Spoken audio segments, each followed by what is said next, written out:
Hello? Hello? Is this thing working? Hey, there we go. What's up, everyone? dGon vs. commenters for Facecheck Season 3, Episode 21. Before we dive into it, obviously, had some audio issues throughout the episode, so I appreciate y'all going through it with us and figuring out with me, and we got it figured out, so. Sounds good now. Anthony Munson says, I want to curl up and fall asleep in dGon's hair. And it's all natural too, baby. Look at this, see? And retains it. Yeah. Luminous says, imagine benching your best player, Dignitas, Cloud9, Team Liquid. Yeah, I can't believe Dignitas benched the Ligo. Like, that's wild to me. I would say the only one that truly didn't bench their best player probably was Cloud9. You know, there's an argument, Fudge, Perks, North American Blabber, all are better than, have higher highs than VENN. I think it just depends on it, but yeah, it's gonna be an interesting time having these players come back to their rosters. Dom tweeted it out, imagine benching these guys and the types of egos they're gonna have when they come back, and that's gonna unfold for all of us to see. By Lord GBH. Blessed be to CLG, the almighty MSI finalist and slayer of careers.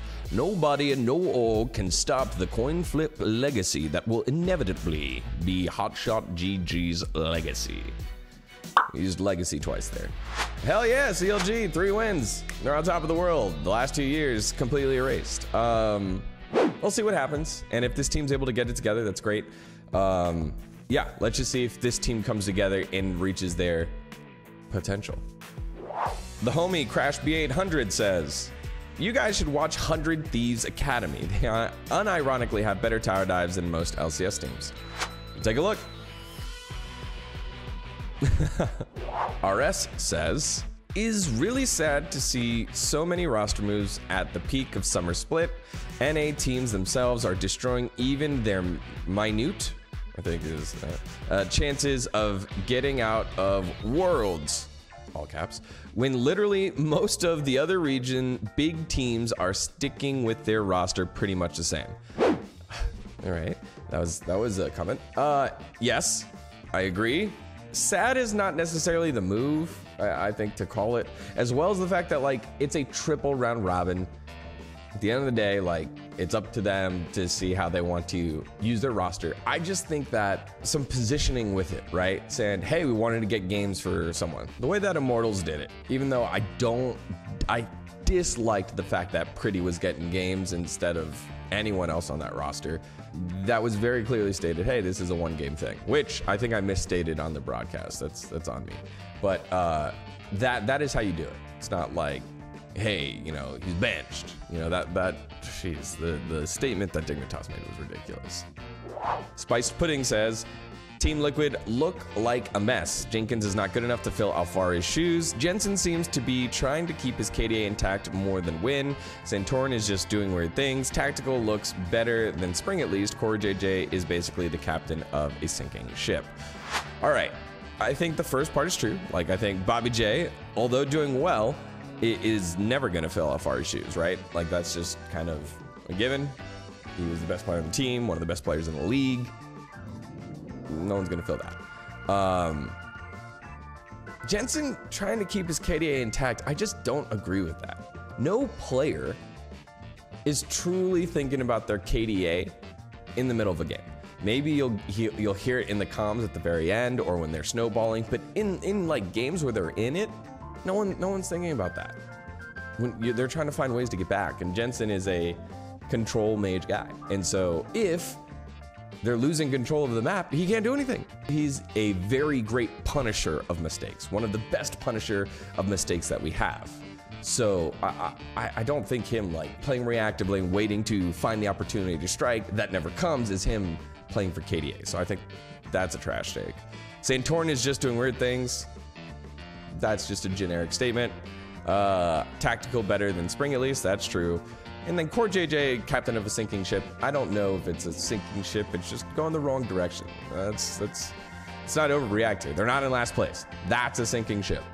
They're not like out of, you know, the buy conversation. That's a sinking ship. There's still 2/3 of the season left to go. I think they'll be fine. Joao Brito says, obrigado. I mean, C9 did manage to rob FlyQuest and sell them Diamond, Licorice, and Palafox.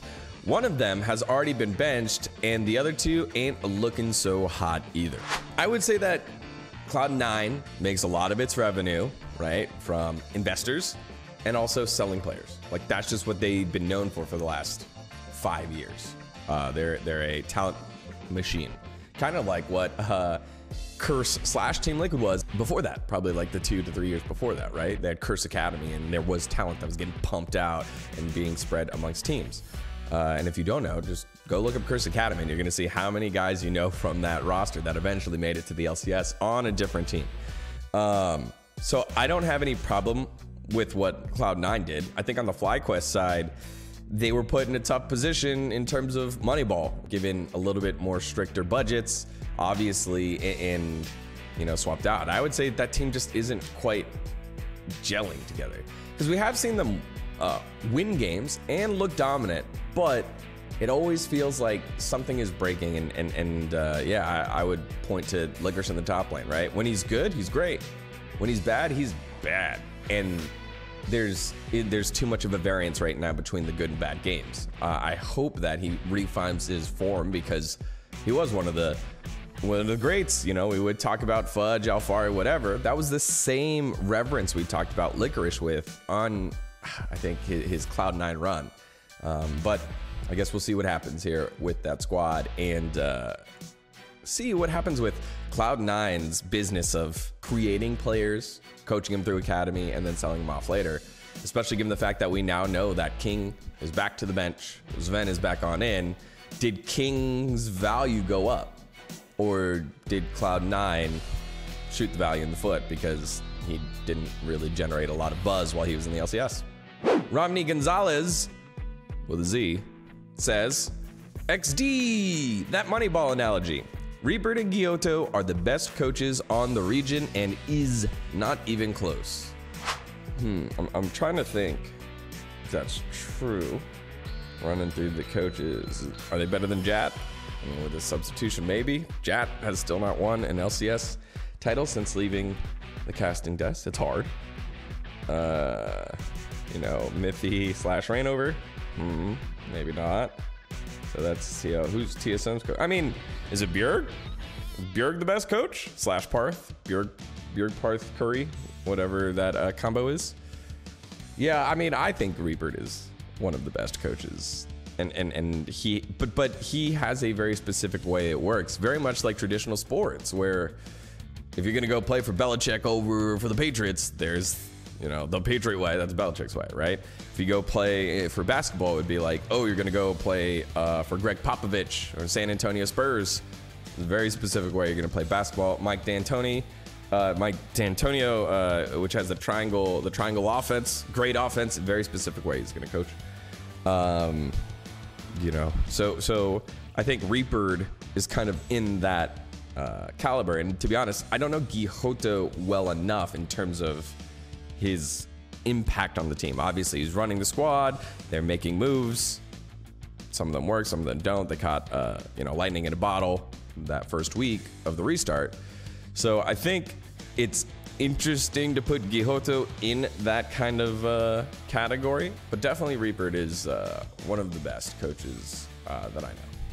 All right, y'all, those were your comments for the week. Thank you so much for watching Facecheck and slamming the comment section. I appreciate all y'all, and again, sorry about the audio quality. Make sure that won't happen again.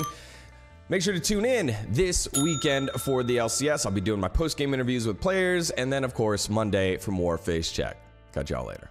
Hey, thanks so much for watching VENN Esports. Make sure you hit that subscribe button below and explore other videos. In fact, click the ones on the screen right now. Works better than trying to click on my shoes to get them. You can't. Stop trying. You just made it full screen, didn't you? You're dumb. But get smart with these videos.